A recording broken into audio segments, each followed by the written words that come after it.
This video is not going to be scripted at all. It's going to be all in one take and just a bunch of editing, I guess, just to make it more pleasing and visually attractive in terms of video quality. Yeah, Pokemon Battle Revolution, why was it a good game? Now, this video is going to be subjective, okay, so if you have a problem with someone giving an opinion on the internet, first of all, why are you using the internet for that? Because if you can't handle it, then you shouldn't be on it. And other than that, that's just too bad. I'm here to say, Pokemon Battle Revolution was a very good game and ahead of its time. Debatably even having better animations and quality than Sword and Shield. Because this game just delivered a whole new experience for Generation 4 battling. If you played Pokemon XD Gale of Darkness or Pokemon Colosseum, you've had a little bit of a taste of what the overworld Pokemon battles are like, with animations for pretty much everything. Pokemon standing there, Pokemon using their moves. It was wonderful. Alright, Generation 4 PBR, when Diamond and Pearl released, you don't have to sit there on your DS, on your small screen, killing Pokemon, watching a Blissey go from 800 gazillion HP to 0, and watching that health bar just go down very, very slowly. That's all sped up for you, in a beautiful fashion as well. PBR, the beautifully graphic game that was so ahead of its time. Oh my god, I don't know a single kid that's played Gen 4 didn't have PBR, and if you're one of those people that don't have the game, I feel bad for you. You really missed out on your childhood, right? This game back then, oh my god. I remember times where I would watch people on YouTube, and I've done this myself as well. You bring underrated Pokemon, you just smack people that are using Ubers online, and it was so fun. You get to see it happen on your big screen, or you get to see a gigantic Groudon just fall, do your Roselia using Grass Knot or something. Like, it was wonderful. Right, people didn't even expect it, right? Generation 4 delivered so many opportunities to use so many cool strategies, and that's what I love about the generation. Nowadays in Sword and Shield, everyone's running the same thing, the same core, same everything, and it's really hard to diverse and try to come up with stuff to counter it, and try to use some of the underrated stuff and never use stuff to counter with the top tier threats. And because of the top tier threats being so threatening and Dynamaxing and all that, I don't know, it kind of sets off a weird vibe for me compared to Generation 4 battling, where you're literally free to pretty much do anything to counter almost any other strategy that's out there, and just to make one to either completely obliterate your opponent in a fast fashion or just in a slow fashion that's enjoyable, that's cancer. Like, it doesn't matter, right? There's so many opportunities you can do in Gen 4. Anyways, Battle Revolution was a good game because even if you didn't have a Generation 4 game on you, like Diamond, Pearl, Platinum, Soul Silver, Heart Gold, PBR gave you opportunities to experience and to give you that first hand of what certain Pokemon can do and what Pokemon can do, the legendaries as well. Like, if you've never used a Palkia, if you've never used a Lugia, Regice, Kyogre, Groudon, Dialga, anything, right? Literally any of those legendaries, there's Sunset Coliseum, right? There's so many Coliseums in this game that deliver a unique aspect of battling experience in a new fashionable way for a player to enjoy, right? Gateway Coliseum, rental battle.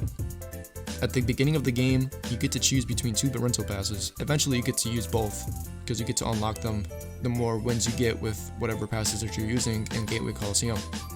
And what you can do is trade Pokemon for better ones.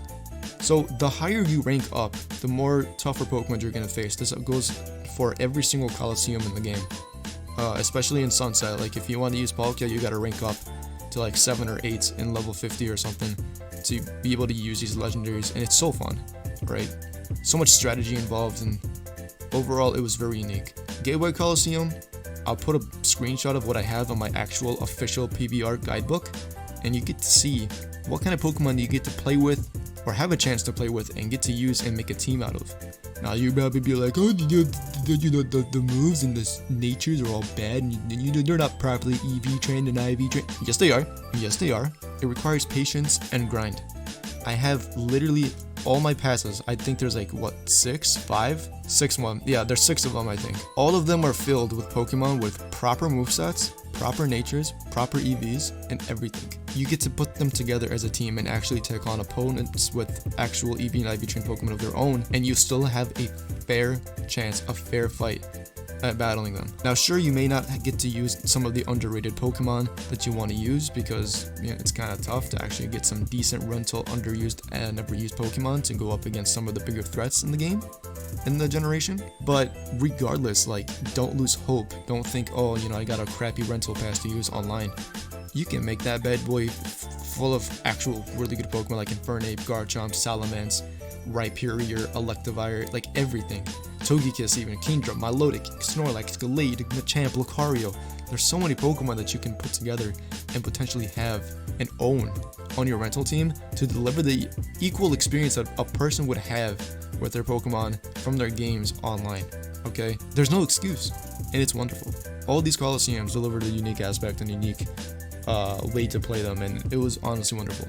In the future, I'd really like to see the Nintendo Switch have a Pokemon Battle Revolution game of some sort, because I remember the VGC, right? The VGC days on PBR, beautiful, right? I don't want to see all the Pokemon on the DS screen, you know, doing their animation and then watching HP drop to 0 at a very slow pace and whatnot. Because we all know Diamond and Pro were very slow games, but PBR fixed that. It fixed the battles visually. You get to battle from your DS onto the Wii, like, oh, it's wonderful. The one thing I had a problem with in PBR is that there was no spectator mode. So when you did tournaments and all that stuff, you weren't able to see what your opponents were doing or how the battle is unless they were recording on their end, which is pretty annoying. If they can fix that, if they can implement something like that in the future, that'd be great. Unfortunately, Sword and Shield doesn't have a spectator mode. I don't know why. We are 8 generations in and there's no spectator mode for online, which is completely absurd in my opinion. Another thing is that when you battle online, you get to accept the friend pass, right? You don't really get to choose whether or not you want to have that specific pass, or if you choose to accept it, because it overrides it completely. Because there's some teams that you want to practice against, and maybe you use a friend of yours to practice against with your Pokemon team, and you don't want to have it overwritten with another team because, I don't know, maybe it's not as good as their previous one or whatnot. That's just a personal thing. It's not really too much of a big deal, but it was just something that bothered me as a kid. Until now, it kind of does. But the most important thing for me, I would say, is the spectator mode. Now, PBR, because it was made by a couple of different companies, if they can just do the same exact thing for the Nintendo Switch and release that, do you have any idea how good that would be? They would knock the sales out of the park, dude. I'm telling you, probably billions of copies would be sold. It was so fun, like just a full-on battle simulation. I don't even care if you had a story mode, just bring the nostalgic, aesthetically pleasing of an experience that we all had in Generation 4 and implement it to a future Switch game. The Nintendo Switch is such a powerful console. If the Nintendo Wii can produce animations like this, imagine how it's gonna look on the Switch. Beautiful. Now, unfortunately, you can't play PBR online, right? You need to do something, right? Hope isn't lost. You just gotta get the Wii Feed Patcher. I have a tutorial on my channel on how you can set that up for your Nintendo Wii if you have the internet channel. And if you join the PBR Discord server, there's a community that you can join. Yeah, a community. Looking for battles. We do tournaments. There's a Pokemon League that you can partake in. Battle gym leaders, Elite 4 members, champion. You can also battle the Battle Frontier brains in the server and get some achievements under your belt. There's some stuff that you can do. Overall, Pokemon Battle Revolution is not a bad game by any means. That's just my opinion. It was ahead of its time, it was good, and overall, a Pokemon game that will forever live in my memories, and I just want to see a new one just come out sometime in the future. I think it's about time. That's pretty much all I have for today. If you guys are interested in watching Pokemon Battle Revolution content, I mean, I'm planning on uploading more Wi-Fi battles, because you can't go wrong with Wi-Fi battles, bro. And if you would like to join the community of the Battle Revolution game, just go ahead and join the server. And yeah, just welcome to the family. Alright, boys, ladies, gentlemen, and gals. That's been pretty much it. Can't believe I actually did this in one take. Alright, I'll catch you guys later. Peace.